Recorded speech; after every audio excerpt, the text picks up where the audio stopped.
Hello trader, welcome back. स्वागत है आपका लर्निंग की एक और वीडियो में। और आज हम बात करने वाले हैं एलटीपी कैलकुलेटर में जो फिल्टर्ड स्टॉक्स होते हैं यानी आईडीडी फिक्स के बुलिश और बेयरिश स्टॉक्स में कैसे ट्रेड करते हैं अकॉर्डिंग टू एलटीपी कैलकुलेटर।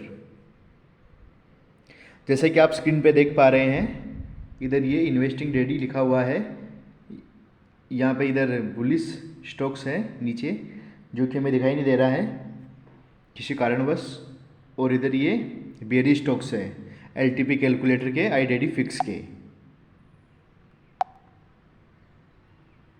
जो कि हमें ये इंडिकेट करते हैं कि अगर हमारे क्राइटेरिया में कोई स्टॉक्स आ रहा है तो उसमें हम बुलिश और बेयरिश ट्रेड ले सकते हैं अकॉर्डिंग टू एलटीपी कैलकुलेटर के जो भी नियम्स होते हैं उसके हिसाब से। या हम देख सकते हैं यहाँ पे बुलिश स्टॉक्स में हमें दिखाई दे रहा था, अब दे रहा है Aarti Industries, Bajaj Finance, BPCL, Delta Corp और फिन निफ्टी। वही हम बेयरिश स्टॉक्स की बात करें तो बेयरिश स्टॉक्स में हमें दिखाई दे रहा है अशोक लीलैंड, बैंक ऑफ बड़ौदा, सिप्ला, गेल और ये ग्रेन्यूअल। तो कुछ इस तरीके का इंटरफेस दिखाई देता है आईडीडी फिक्स का जब हम स्टॉक्स को देखने के लिए आईडीडी फिक्स को ओपन करते हैं। तो चलेंगे, अभी कुछ इसके नियम होते हैं स्टॉक्स में ट्रेडिंग करने के। तो पहले हम जानेंगे उन नियम के बारे में, उसके बाद में हम आगे बात करेंगे। तो फ्रेंड्स, जैसा कि हम बात कर रहे थे आईडीडी फिक्स के जो स्टॉक्स होते हैं उनमें ट्रेड करने के कुछ क्राइटेरियाज होते हैं, कुछ नियम होते हैं। तो बात करेंगे उन नियमों के बारे में। एक्सटेंशन ऑफ सपोर्ट, यानी अगर कोई स्टॉक अपने स्टॉक्स पे खड़ा है, अपने सपोर्ट पे खड़ा है अगर कोई स्टॉक, तो कौन कौन से क्राइटेरिया को देख के हम एक बुलिश ट्रेड ले सकते हैं अगर कोई स्टॉक अपने सपोर्ट पे खड़ा है। तो फ्रेंड्स, अगर कोई स्टॉक अपने सपोर्ट पे खड़ा है या फिर अगर हम सपोर्ट से ट्रेड करना चाहते हैं तो उसका पहला जो नियम है वो नियम है कि सपोर्ट WTB नहीं होना चाहिए, यानी जो अपना सपोर्ट है वो वीक टुवर्ड्स बॉटम नहीं होना चाहिए। दूसरा जो अपना नियम है वो है resistance should not be WTB, यानी अपना रेजिस्टेंस भी WTB नहीं होना चाहिए। और जो तीसरा हमारा नियम है वो है कि जो कॉल साइड की ITM है LTP में 2 से अधिक 0 नहीं होना चाहिए। तीसरा हमारा नियम है, इसे हम एक बार फिर से ध्यान से सुनेंगे और मैं आपको समझाने की कोशिश करता हूँ। जो अपना इन द मनी है, कॉल साइड का इन द मनी में जो LTP होता है उसमें 2 से अधिक 0 नहीं होना चाहिए। वैसे तो 1 0 भी रिस्की होता है और 2 0 भी रिस्की होता है, लेकिन फिर भी अगर हम रिस्की ट्रेडर है तो हम थोड़ा सा रिस्क ले सकते हैं ट्रेड करने का। बाकी 3 0 है तो ऐसे स्टॉक्स में हम कभी भी ट्रेड नहीं लेंगे। उसी तरीके से अगर कोई स्टॉक अपने रेजिस्टेंस पे खड़ा है तो या फिर हमें एक्सटेंशन ऑफ रेजिस्टेंस से ट्रेड लेना है तो उसके जो नियम है वो नियम ये है कि जो अपना सपोर्ट है वो WTT नहीं होना चाहिए, क्योंकि हम बुलिश ट्रेड ले रहे हैं। जो लोग LTP कैलकुलेटर में WTT WTB स्ट्रॉन्ग को अच्छे से समझते हैं उन्हें ये वीडियो काफ़ी अच्छे से समझ में आएगा। बाकी अगर आप इस चैनल पे नए हैं तो हमारे पुरानी वीडियो देख सकते हैं जहाँ पे रेजिस्टेंस के या फिर सपोर्ट के WTT WTB होने के केस बहुत अच्छे से समझा रखे हैं आपको। तो एक्सटेंशन ऑफ रेजिस्टेंस से ट्रेड लेने का पहला नियम है अपना सपोर्ट WTT नहीं होना चाहिए, यानी वीक टुवर्ड्स टॉप नहीं होना चाहिए। दूसरा नियम, रेजिस्टेंस भी अपना WTT नहीं होना चाहिए, यानी सपोर्ट और रेजिस्टेंस दोनों WTT नहीं होना चाहिए। जो तीसरा नियम है उसे ध्यान से देखेंगे हम। जो अपना पुट साइड का ITM है, यानी पुट साइड में जो इन द मनी होता है उसकी LTP में वहीं 2 से अधिक 0 नहीं होनी चाहिए। 1 या 2 0 है तो हम अपने हिसाब से रिस्क मैनेज करके ट्रेड के बारे में सोच सकते हैं। बाकी अगर 3 0 है ITM में तो नहीं लेंगे किसी भी कंडीशन में। तो फ्रेंड्स, ये थे कुछ नियम स्टॉक्स में ट्रेड करने के अकॉर्डिंग टू LTP कैलकुलेटर। अब इसे हम स्क्रीन के ऊपर समझेंगे। आई होप कि आपको यहाँ तक वीडियो समझ में आया होगा। मैं आपको अच्छे से समझाने की कोशिश कर रहा हूँ। तो इन्हीं नियमों को भी देखेंगे हम स्टॉक्स में, क्या ये नियम अप्लाई होते हैं कि नहीं होते हैं। तो चलिए हम चलते हैं अब एलटीपी कैलकुलेटर की स्क्रीन पे। तो जैसा कि फ्रेंड्स अभी हम बात कर रहे थे आईडीडी फिक्स के जो फिल्टर्ड स्टॉक्स के बारे में, तो ये एलटीपी कैलकुलेटर खुल चुका है और यहाँ चलेंगे हम आईडीडी फिक्स में, क्योंकि आईडीडी फिक्स के जो स्टॉक्स होते हैं वो फिल्टर्ड स्टॉक्स होते हैं। वैसे तो इसमें सपोर्ट और रेजिस्टेंस पे जो स्टॉक्स आए हुए हैं कि कौन सा स्टॉक अपने सपोर्ट पे है या रेजिस्टेंस पे है, या फिर कौन सा स्टॉक आज रैली देने वाला है, बुलिश रैली या बेरिश रैली, वो सभी इसके अंदर एक अलग से सेक्शन होते हैं। बाकी हम बात करेंगे आईडीडी फिक्स में, क्योंकि आईडीडी फिक्स के जो स्टॉक होते हैं वो बहुत ज़्यादा हाई एक्यूरेसी से फिल्टर्ड होते हैं बुलिश और बेरिश ट्रेड के लिए। तो चलेंगे हम आईडीडी फिक्स में और अप्लाई करने की कोशिश करेंगे उन सभी नियम्स को। तो पहले बात करते हैं हम यहाँ पे आरती इंडस्ट्रीज़, जो कि बुलिश स्टॉक्स में है। तो जैसा कि हम बात कर रहे थे पहले नियम कि अगर हम सपोर्ट और रेजिस्टेंस से ट्रेड ले सकते हैं या नहीं ले सकते हैं, कौन से क्राइटेरिया है। तो आरती इंडस्ट्री में हम बात करें, अगर हम एक्सटेंशन ऑफ सपोर्ट से ट्रेड ले तो हमारा जो पहला नियम है कि सपोर्ट या रेजिस्टेंस WTB नहीं होना चाहिए। तो यहाँ पे हमें सपोर्ट जो है वो कैसा दिखाई दे रहा है, सपोर्ट अपने आप में स्ट्रॉन्ग दिखाई दे रहा है। और वहीं बात करें हम रेजिस्टेंस की, तो रेजिस्टेंस भी सपोर्ट स्ट्रॉन्ग दिखाई दे रहा है। तो सपोर्ट और रेजिस्टेंस दोनों ही अपने आप में स्ट्रॉन्ग है। अगर ये WTT होते तो चल जाता, WTB नहीं है, ये हमारे लिए अच्छा प्लस पॉइंट है। तो सपोर्ट और रेजिस्टेंस अपने आप में स्ट्रॉन्ग है, पहला और दूसरा क्राइटेरिया हमारा कंप्लीट होता है। हमारा जो तीसरा क्राइटेरिया है वो है कि जो अपनी कॉल साइड का इन द मनी है उसके LTP में 3 से अधिक जीरो नहीं होना चाहिए। तो फ्रेंड्स अगर हम ध्यान से देखेंगे तो जो हमारा कॉल साइड का ATM है उसमें 3 जीरोज़ हैं, 3 क्या 1 2 3 4 5 जीरोज़ हैं। आप यहाँ देख सकते हैं 3 जीरो यहाँ पे हैं, फिर 1 जीरोज़, फिर 1 जीरोज़।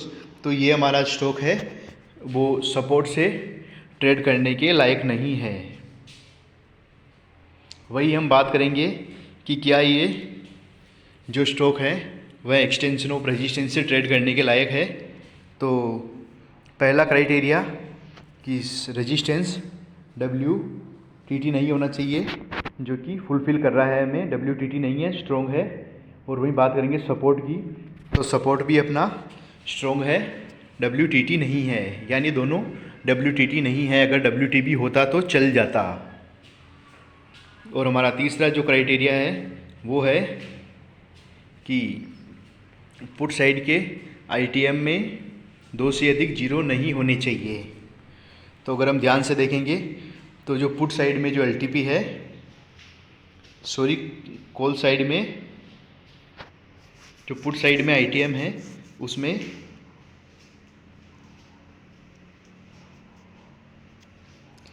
जो अपने ज़ीरोज़ हैं वो 1 जीरो भी नहीं है, यानी ये स्टॉक हमारा एक्सटेंशन ऑफ सपोर्ट से ट्रेडेबल है, यानी इसे हम एक्सटेंशन ऑफ सपोर्ट से ट्रेड कर सकते हैं।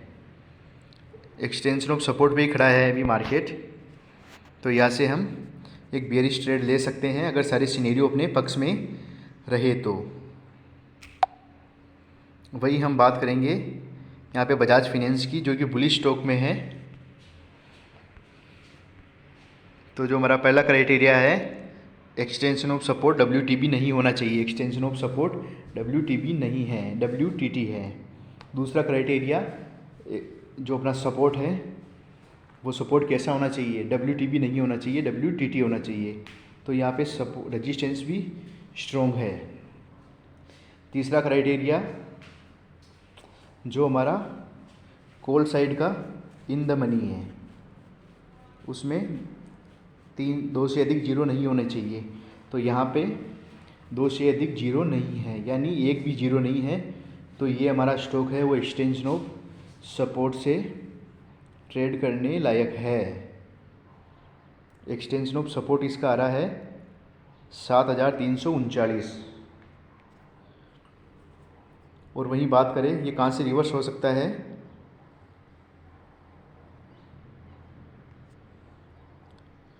7381, यानी अभी जिस जगह से खड़ा है यहाँ से 1-2 पॉइंट नीचे से इसके रिवर्स होने की पूरी संभावना दिखाई दे रही है। अगर ये जो अपना सपोर्ट है WTT है ये 17,500 पे शिफ्ट हो जाता है, या फिर इसी तरीके से WTT की परसेंटेज लगातार बढ़ती रहती है, तो पूरी संभावना है। यानी ये स्टॉक्स आज हमारा बुल रन देने के लिए तैयार है अच्छा खासा। तीसरे स्टॉक्स की बात करेंगे हम, जो हमें दिखाई दे रहा है यहाँ पे टाटा पावर की बात करते हैं।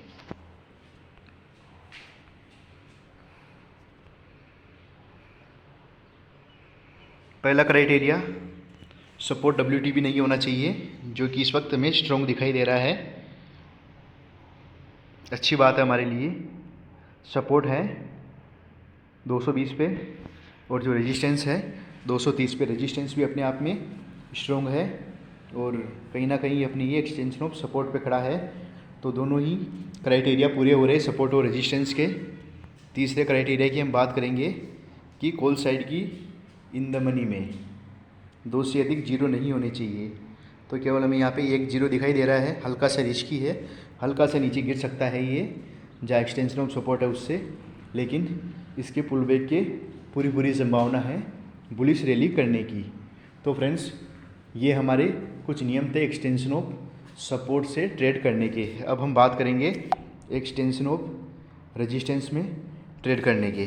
तो जो हमारा बियरिश IDD फिक्स का जो बियरिश स्टॉक्स है वो पहला स्टॉक हमारा अशोक लीलैंड। तो चलते हैं हम अशोक लीलैंड में,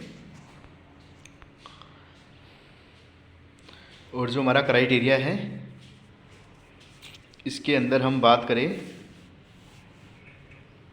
सपोर्ट की, तो सपोर्ट अभी यहाँ में हमें WTT दिखाई दे रहा है। और बात करें रेजिस्टेंस की, तो रेजिस्टेंस भी हमें WTT दिखाई दे रहा है। सपोर्ट है हमारा 165 पे और रेजिस्टेंस है हमारा 170 पे, जो कि WTT है रेजिस्टेंस 175 पे। और वहीं बात करें सपोर्ट की, तो सपोर्ट 165 पे है और WTT है 170 पे। और वहीं बात करें जीरोज़ की, तो जीरोज़ तो नहीं है,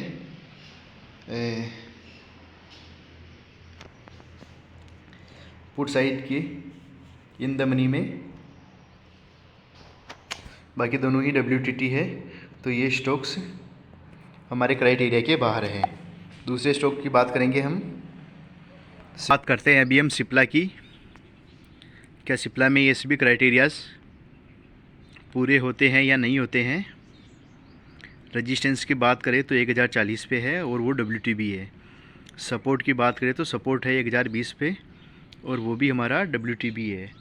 तो एक्सटेंशन ऑफ रेजिस्टेंस से ट्रेड करने के दोनों नियम पूरे हो रहे हैं। तीसरे नियम की बात करते हैं, जो कि अपना नियम है कि पुट साइड के इन द मनी में जो LTP है उसमें 2 से अधिक जीरो नहीं होने चाहिए।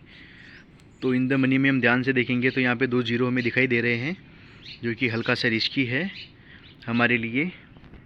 बाकी ट्रेड के मौके की बात करें तो ट्रेड का मौका हमारा 1038 से बन सकता है, जो कि WTB है उससे आगे, क्योंकि WTB अभी हमारा 1020 पे है और एक्सटेंशन ऑफ रेजिस्टेंस 1050। तो यहाँ से बियरिश ट्रेड का मूव बन सकता है, जो कि बहुत हद तक नहीं, यानी 90% तक फिल्टर्ड जो स्टॉक होते हैं वह बियरिश और बुलिश मूव देने में कैपेबल होते हैं। अभी हम तीसरे की बात करेंगे ONGC, और देखेंगे क्या ONGC पे जो हमने क्राइटेरियाज अभी पढ़े थे वो पूरे होते हैं कि नहीं होते हैं।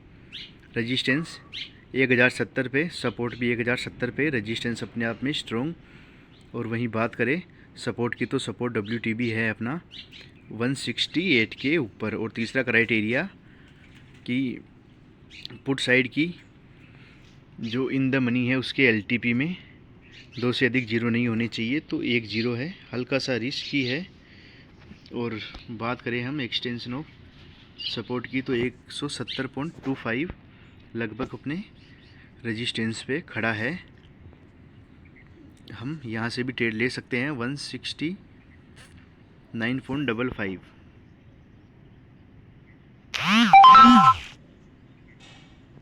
और कहाँ तक जाने की संभावना है, मार्केट के जाने की संभावना है 168 तक।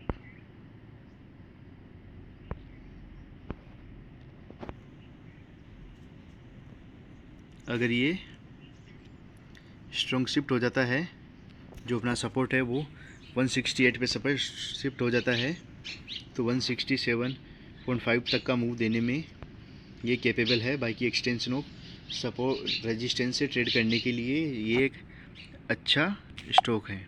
एक और देख लेते हैं हम यहाँ पे, हम देख लेते हैं TCS।